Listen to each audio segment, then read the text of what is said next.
증거가 없어, 서류가 없어. 사진도 없어. 그런 게 어떻게 해요? 조건부 세례라고 해요. 조건부 세례. 전에 세례를 받았으면 지금 게 유효하지가 않고, 전에 세례를 안 받았으면 지금 게 유효한 거예요. 그런 사람들은 오늘 무슨 세례예요? 조건부 세례. 오늘 그래서 김민정 비나자님의 조건부 세례. 기사 중에 세상을 떠난 이들, 아버지 최경의 기회를 맞이하여 이 찰승이 마리아 가정에서 응원해 주셨고요. 연매사로 송본다 어머니 기회를 맞이하여 김다리아 장로님 응원해 주셨고, 문예진 효자네스와 윤현진 안재자 평안한 안식을 위하여 문예진과 자매님이 연매사로 응원해 주셨고, 프리미엄 브레이커의 영혼을 위하여 정순자 가톨릭 자매님이 연매사로 응원해 주셨고, 문봉상, 김성화, 김석배, 홍경선, 수산나 부모님들의 평안한 안식을 위하여 은상과 선생님을 응원해 주셨고요. 이동수, 요아킴의 영원한 안식을 위하여 이용자 하나님이 응원해 주셨고, 김보영, 토마스의 영원한 안식을 위하여 김베리사의 가족이 응원해 주셨고, 이성봉, 이혜자나의 영원한 안식을 위하여 이사미나 자매님이 응원해 주셨고요. 이성인 크리스나의 영원한 안식을 위하여, 또 부활을 맞이해서 감사인사로 김부자, 율리와 박 가정에서 응원해 주셨고요. 이안나 부회장님의 영가정 건강을 위하여 본인가에서 응원해 주셨고, 유리엠마 자매님의 건강과 감사를 드리며 본인가에서 응원해 주셨고, 김프란치스코 박레이몬드 생일을 맞이하는 분들을 엠마오반에서 감사인사를 응원해 주셨습니다.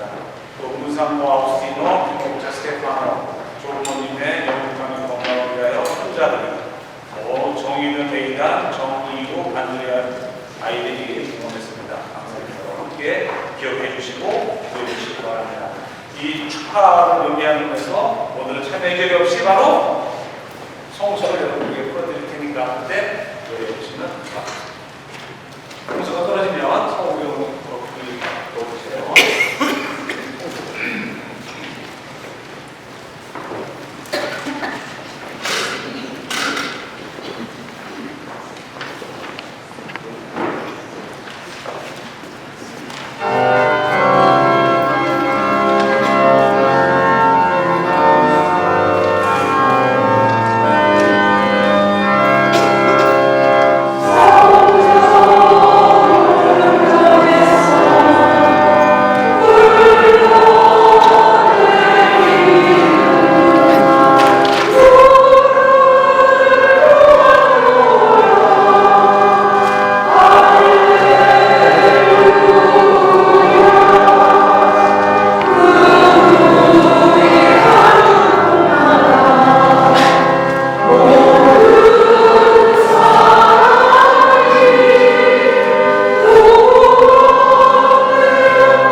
저희가 주님의 부활된 축제를 지내며 성령의 힘으로 새로워지고 생명의 빛을 받아 부활하게 하소서.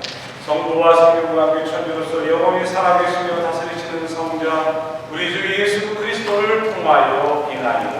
아멘. 지금부터 말씀의 전례가 시작됩니다. 오늘 제1교서는 사도행전 10장 34절 이하의 말씀입니다.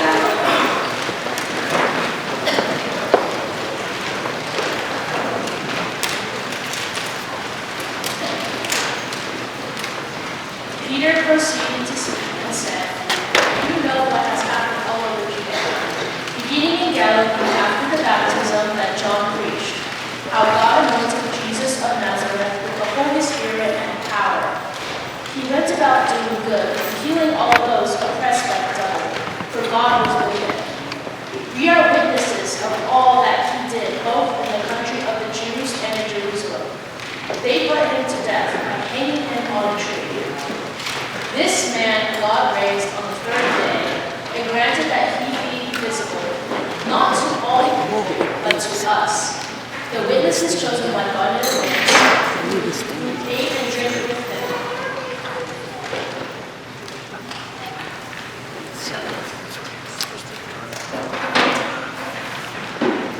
After he rose from the dead, he commissioned us to preach to the people and justify that he is the one appointed by the God as judge of the living and the dead.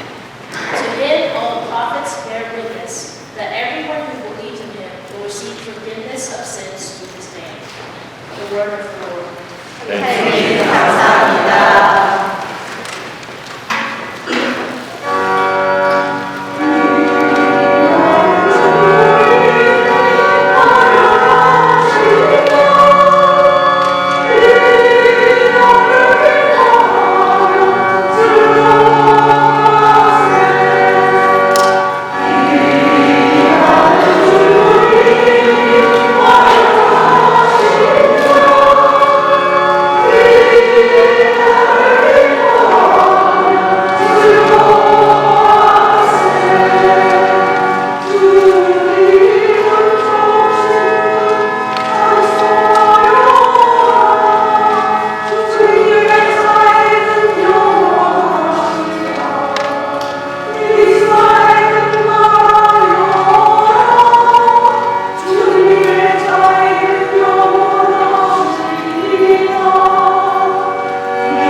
Think of what is above, not of what is on earth.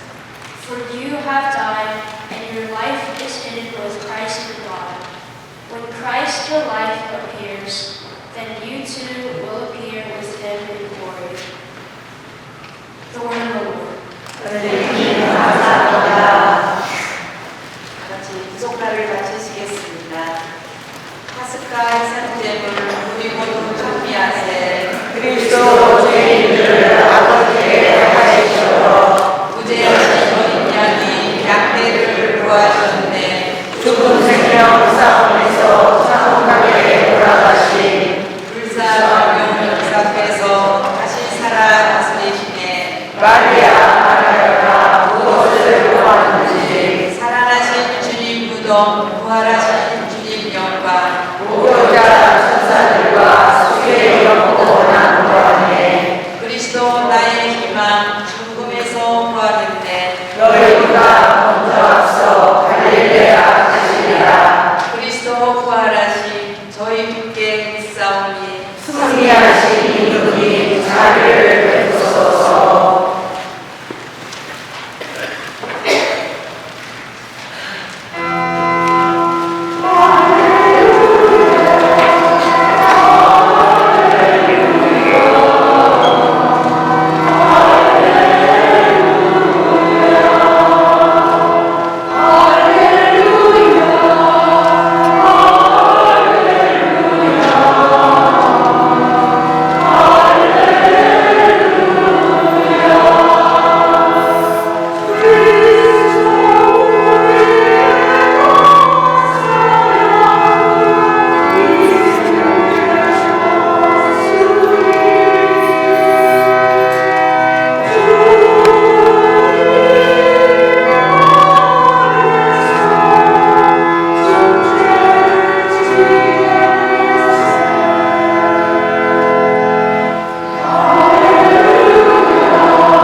주간 첫날 이른 아침 아직 어두울 때에 마리아 막달라나가 무덤에 가서 보니 무덤을 막았던 돌이 치워져 있었다. 그래서 그 여자는 시몬 베드로와 예수님께서 살아가신 다른 제자에게 달려가서 말하였다. 누가 주님을 무덤에서 꺼내갔습니다. 어디에 모셨는지 모르겠습니다. 베드로와 다른 제자는 밖으로 나와 무덤으로 갔다. 두 사람이 함께 달렸는데 다른 제자가 베드로보다 빨리 달려 무덤에 먼저 다다랐다. 그는 몸을 굽혀 아마포가 놓여있는 곳을 보기는 하였지만 안으로 들어가지는 않았다. 시몬 베드로가 뒤따라와서 무덤으로 들어가 아마포가 놓여있는 것을 보았다. 예수님의 얼굴을 쌌던 수건은 아마포와 함께 놓여있지 않고 다른 한 곳에 개켜져 있었다. 그제야 무덤에 먼저 다다른 다른 제자도 들어갔다. 그리고 보고 믿었다. 사실 그들은 예수님께서 죽은 이들 가운데에서 다시 살아나셔야 한다는 성경 말씀을 아직 깨닫지 못하고 있었던 것이다. 주님의 말씀입니다. 그리스도님 찬양합니다. 네, 앉으시기 바랍니다. 다시 한번 할렐루야! 예수님이 부활하셨습니다.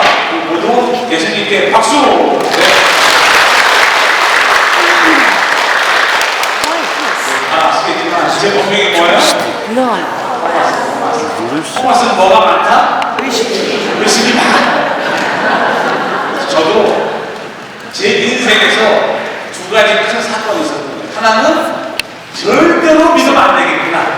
누구는 거대한 방송사 신문을 믿으면 안 되겠다는 것을 언제 채웠느냐?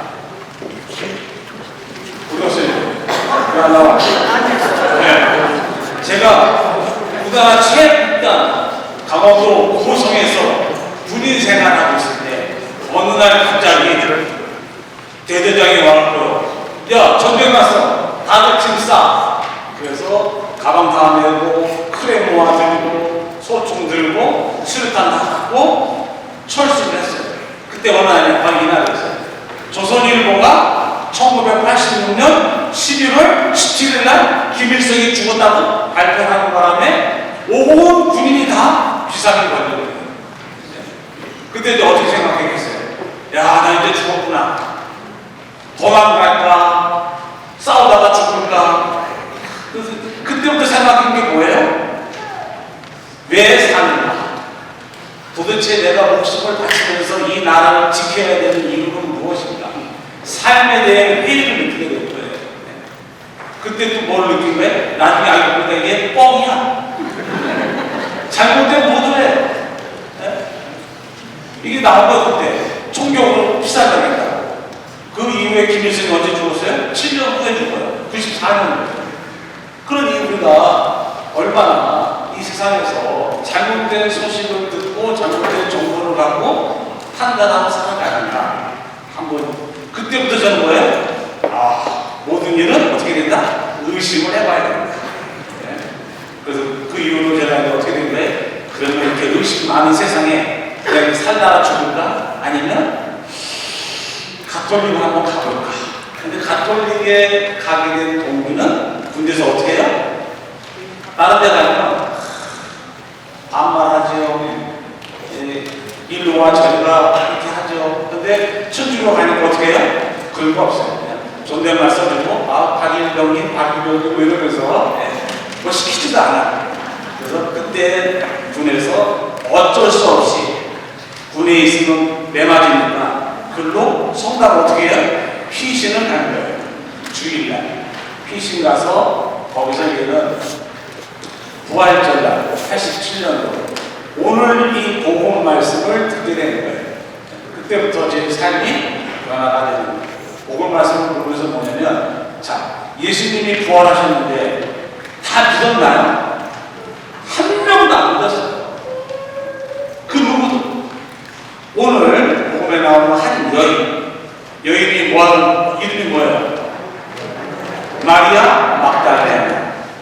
그 여인은 일반 사람들이 보기에 똑똑하고 평범하고 아주 능력 있는 여인이었나요? 아니에요. 7 마귀에 씌었다가 예수님을 통해서 치유를 받은 여인이에요. 다시 말해서 그때 당시 사회에서 인정받지 못하던 여인이었어요. 또 한편으로는 하느님께서는 인간을 창조하실 때 남자와 여자가 동등하게 만들어졌나요? 여자가 밑에 있게 만들어졌나요? 동등하게 만들어줬잖아요. 동등하게. 그래서 예수님이 하나님 어떻게 했어요? 인간과 동일한 이치를 의미하는 의미에서 갈비뼈 하나 뽑아갖고 머리 털을 뽑은 것도 아니고 발가락 뼈도 아니고 손가락 뼈도 아니에요. 차별을 두지 않고 동등한 위치에서 여성을 만들으셨는데 유다인들은 그걸 어떻게 해석했죠? 여자들은 저 위치야. 그래서 여자들은 법적으로 증언할 능력이 없다. 여자들이 얘기하는 법정에서 인정이 안 된다. 미국에서도 몇 년까지 그랬어요? 1960년대까지. 여자들의 말은 법적으로 인정이 안 됐습니다. 이러한 차별은 성경에 나와 있지 않는데 그러한 차별을 2000년 이상 예수님 시대에 이루고 있어요. 그런데 그런 것들을 사도들은, 복음사가들은 부활 최초 증인을 누구를 세우는 거예요? 그렇게 사회로부터 버림받고 무시당하고 외면당하는 여인이자 병을 앓았던, 고통을 받았던 여인이 예수님의 부활 최초의 증인이 된다고 기록합니다. 그 다음에 두 번째로는 이 그림 오르세 박물관에 있습니다. 프랑스 브르냉이라는 화가가 그린 건데 하얀 옷을 입은 사람은 젊은 사람이잖아요. 제자 중에서 제일 젊은 사람이 누구예요? 예수님의 제자 중에서 사도 요한. 나머지 제자들은 다 어떻게 해요? 결혼해서 살던 사람이에요. 결혼하고 나서 예수님을 만났기 때문에. 근데 사도 요한은 총각 때 결혼하기 전에 예수님을 만나서 끝까지 성도들과 함께 생활되고 독신자로서 순교당하지 않고 돌아가신 분이 누구예요? 사도 요한. 하얀 옷을 입고 먼저 어떻게 무덤에 다다가서 뭘 봅니까? 빈 무덤을 보는데 조금밖에 못 보는 거예요. 암암포가 그냥 예수님의 몸을 쌓던 암암포만 남겨있는 것을 보게 됩니다. 그리고 나와. 그 뒤에 가는 사람이 약간 늙었잖아요. 누구예요? 베드로. 생긴 것도 험악하게 생겼잖아요. 네? 그리고 베드로가 그 뒤에 가서 딱 봤는데 베드로는 조금 더 보는 거예요. 뭘 봐요? 몸을 쌌던 암암포와 얼굴을 가렸던 수건을 따로 개어져 있는 것을 보게 됩니다. 조금씩 더 부활 신앙과 부활 증인으로 다가서는 모습을 오늘 성경에서 보여주고 있어요. 그리고 이들은 어떻게 해요? 집으로 가. 에이, 예수님 잊어버렸네. 뭐 바이바이. 집에 갑니다. 예수님의 부활을 믿은 게 아니에요. 그러나 거기 남아있던 마리아 막달레나는 어떻게 합니까? 마리아 막달레나는 거기서 대성통곡을 합니다. 대성통곡을 하자 그때 예수님이 뭐라고 그래요? 마리아야. 이게 그러니까 그때서야 예수님을 알아보고 나서 뭐라고 해요? 라보니 선생님이라고 부릅니다. 그때 이 마리아는 선생님, 예수님, 부활하신 예수님을 만나고 제자들에게 가서 전합니다. 우리의 선생님이 어떻게 해요? 다시 우리에게 오셨다. 그렇게 얘기를 하면서 가는데 그때 누구냐면요, 바로 그때 예수님이 마리아에게 뭐라고 했냐면, 마리아야, 가서 내 형제들에게 나의 부활 소식을 전하라. 예수님의 형제가 누구예요? 제자들, 자신을 배반했던 제자들, 나쁜 놈들, 그들을 예수님은 부활하시고 나서도 어떻게 해요? 끝까지 형제로 그들을 맞이합니다라는 내용을 볼 수 있습니다. 두 번째로는 너희 하느님, 곧 나의 하느님. 예수님의 하느님이 바로 누구의 하느님이에요? 우리들의 하느님. 그들과 함께 세상 끝날까지 내가 함께 있겠다라고 말을 전하라고 마리아에게 이야기를 하십니다. 그리고 이 이야기를 들은 제자들은 어떻게 해요? 자기의 목숨을 바쳐서 예수님의 부활신앙을 선포합니다. 만약에 그들이 목숨을 바치지 않고 다 도망가고 만약에 그들이 예수님의 만남을 잊어버렸다면 오늘 우리는 예수님의 부활을 기억하지 못할 것이고 예수님의 부활신앙을 고백하지 못할 것입니다. 오늘의 핵심은 사도들과 예수님과 함께 했던 이들이 목숨을 걸고 자기의 전 존재를 내놓으면서 예수님께서는 우리를 위하여 돌아가시고 부활하셨다고 우리에게 선포합니다. 이러한 진실을, 이러한 참 기쁜 소식을 우리 교회에서도 이번 한 주간 동안 잘 실천하면서 부활의 기쁨과 평화와